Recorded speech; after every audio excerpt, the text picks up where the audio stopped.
n'oublions pas les otaries du parc Astérix. Chers amis, je vous présente Gonzo, grand spécialiste du zigzag aquatique. Gonzo, il est l'heure de nous présenter les membres de votre prestigieux Otari Club. Mesdames et messieurs, venus tout droit de Californie, voici la bande au grand complet. Gonzo, Santo, Kai et Smack.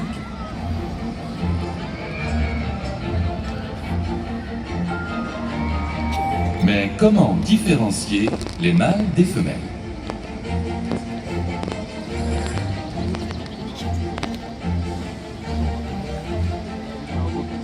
En grandissant, les mâles développent une bosse sur le haut du crâne et ils peuvent peser jusqu'à 3 fois le poids des femelles. Gare aux poignées d'amour, messieurs. Les otaries sont doués d'une extraordinaire souplesse. En 2 temps, 3 mouvements, elles sont pliées en 4.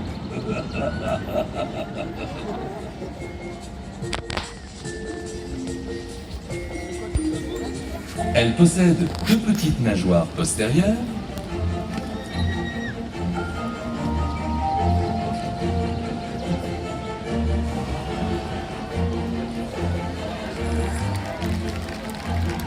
et 2 plus grandes à l'avant.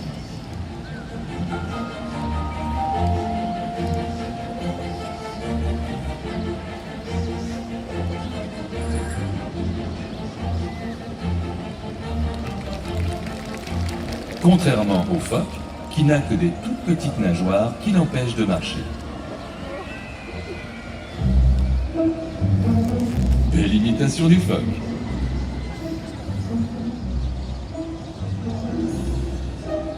Ah, les murs ont des oreilles, toutes petites. Oui, les otaries ont des petites oreilles, alors que les phoques n'ont pas de pavillon externe. Les otaries sont amphibies. Elles vivent sur terre et dans l'eau. Elles peuvent marcher, grimper et même, vous allez voir, se déplacer au galop. Attention, c'est très impressionnant. Oui, elles battent aussi des records à l'heure de la sieste.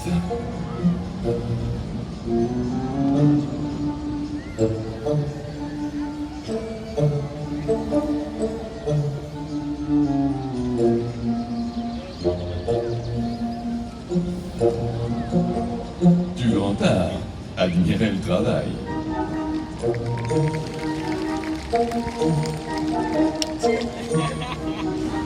Mais ce sont aussi de remarquables nageuses. Pour se déplacer, on dit qu'elles marsouinent.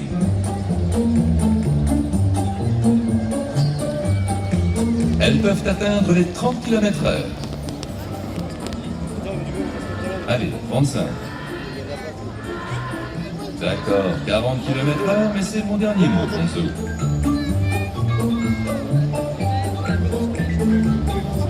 Vous l'aurez compris, les otaries sont d'une agilité surprenante, dans l'eau comme sur terre. DJ, s'il vous plaît.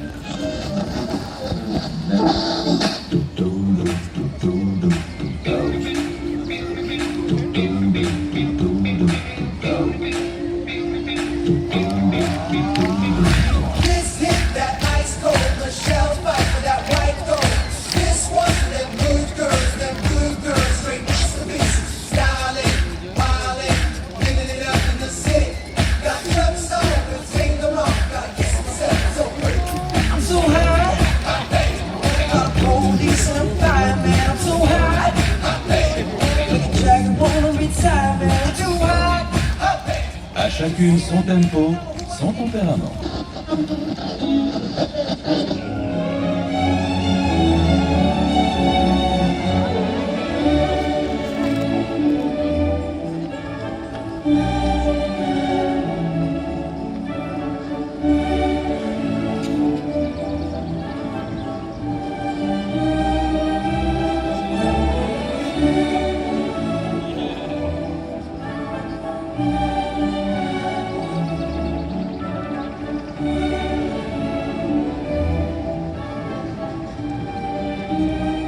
présence amicale dans le port de San Francisco le prouve, humains et otaries sont bien colocataires d'une même terre.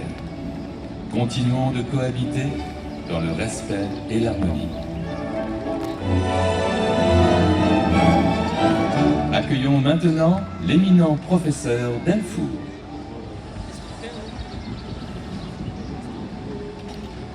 Oui, je sais, on n'a pas le droit de passer par là, mais je suis en retard. Bonjour quand même. Bonjour tout le monde. Bonjour. Savez-vous que le mot dauphin vient du grec delphis, qui signifie esprit de la mer? On leur doit beaucoup aux Grecs. On leur doit également le mot otarion, qui veut dire petite oreille. Bien, j'espère que vous êtes doués en apnée, car cette conférence risque de vous couper le souffle quand elle aura commencé. Tiens, petit sondage. Quelles sont les personnes qui sont venues parce qu'elles ont envie de voir des dauphins? Allez-y, levez la main, les grands, les petits. Formidable. Et quelles sont les personnes qui sont là parce qu'elles ont entendu parler de mes conférences? Vous avez complètement raison. Vous avez beaucoup plus à apprendre de ces grands dauphins, ces Tursiops strincatus, que de moi.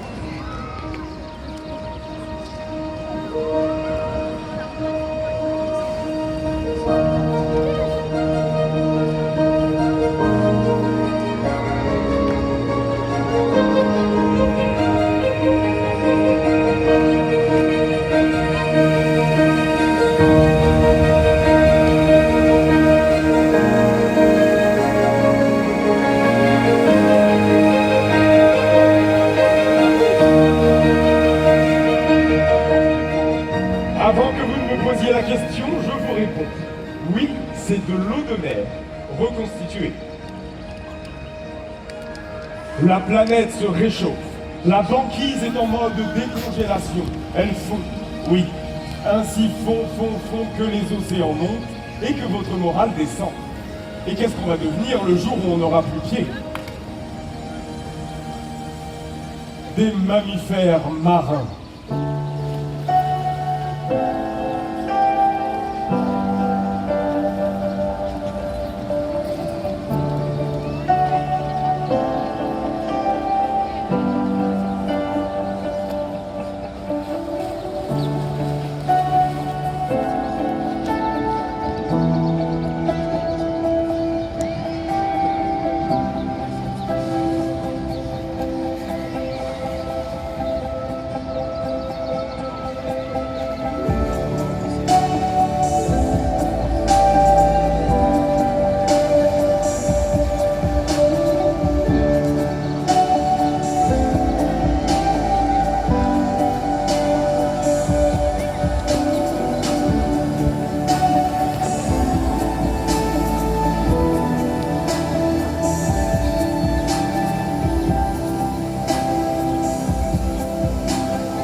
Notre avenir, il est là, au milieu de nos mammifères marins.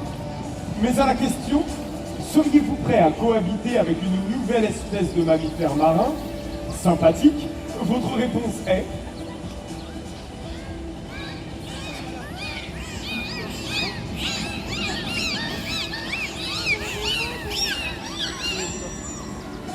Il y a des pour, il y a des contre. Il va falloir vous adapter, vivre en groupe, chasser les bancs de poissons en frappant la surface de l'eau, avec force et vélocité.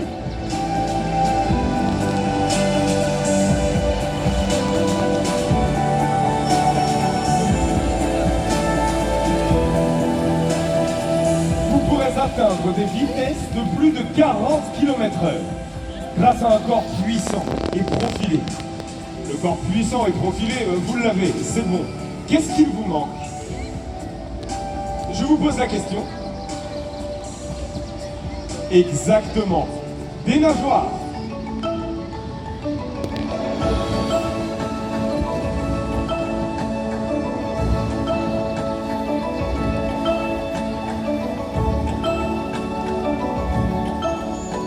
Sachez, mesdames et messieurs, que les nageoires pectorales du dauphin présentent exactement les mêmes os qu'une main humaine.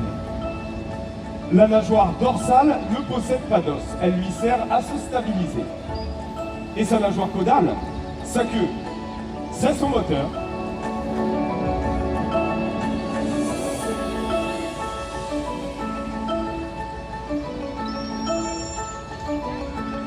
Et attention, boîte automatique.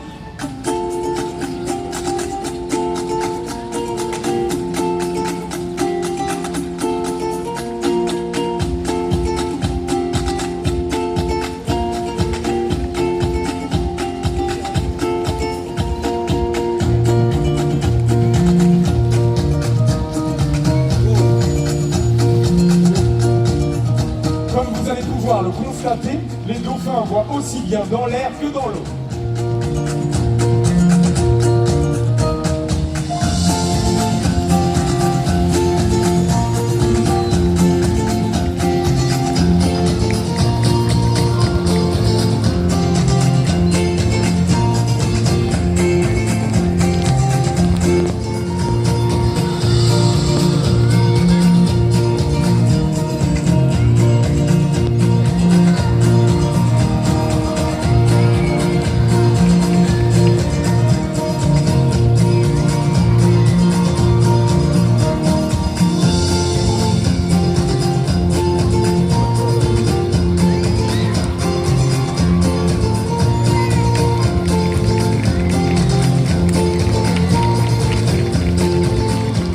À des muscles oculaires puissants qu'ils adaptent leur vision.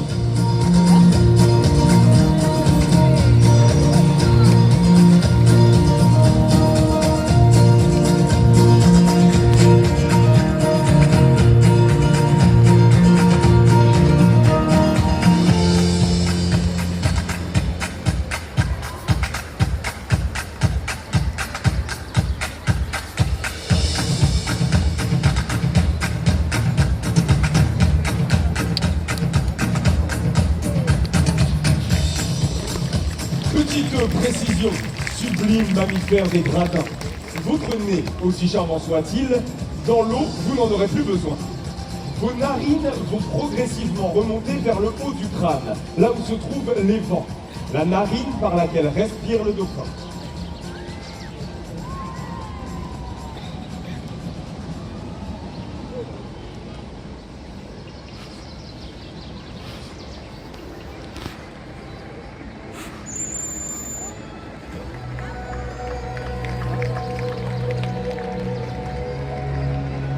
Parlons communication.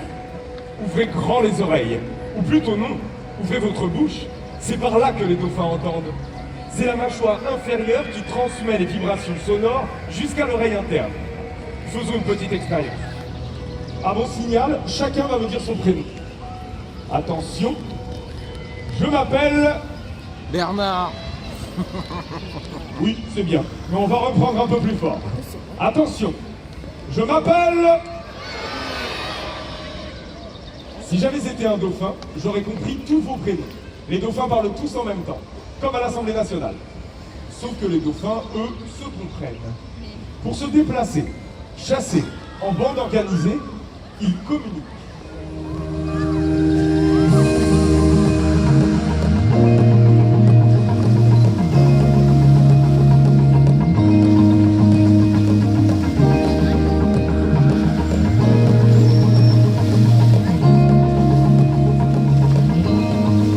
Peuvent émettre différents sons à la fois. Écoutez. Oh, fais chier. J'ai mal pris. Transmettre ainsi des images, des émotions, des informations simultanément. Ces clés de la maison qu'on perd une fois sur deux, on les retrouvera par écolocalisation, en émettant des ultrasons. Et à l'image de Guama, Bailey, Femke, Beauty, Aya, Cecil, Baya et la petite Bélise. Les humains vivront dans l'eau en parfaite harmonie.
vague, les enfants?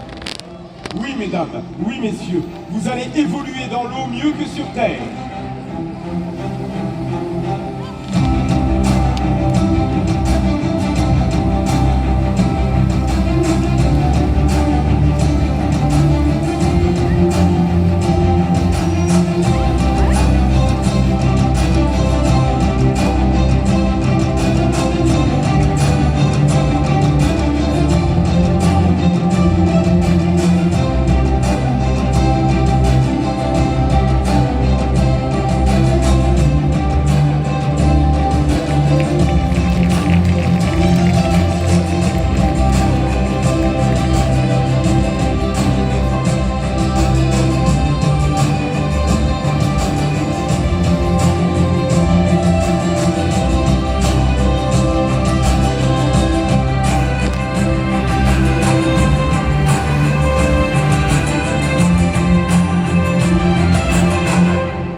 Seule une relation privilégiée avec l'animal rend possible de tels moments. Sa confiance se gagne par le respect, jour après jour, en veillant aux petits traits d'union qui unissent ces deux mots, bien-être. Un grand merci à Guama, Bailey, Femke, Beauty, Aya, Cecil, Baya et la petite Bélise.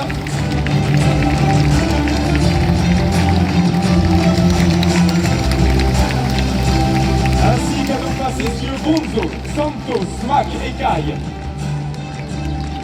Sans oublier leurs soigneurs et amis, Stéphane, Ludivine et Julien.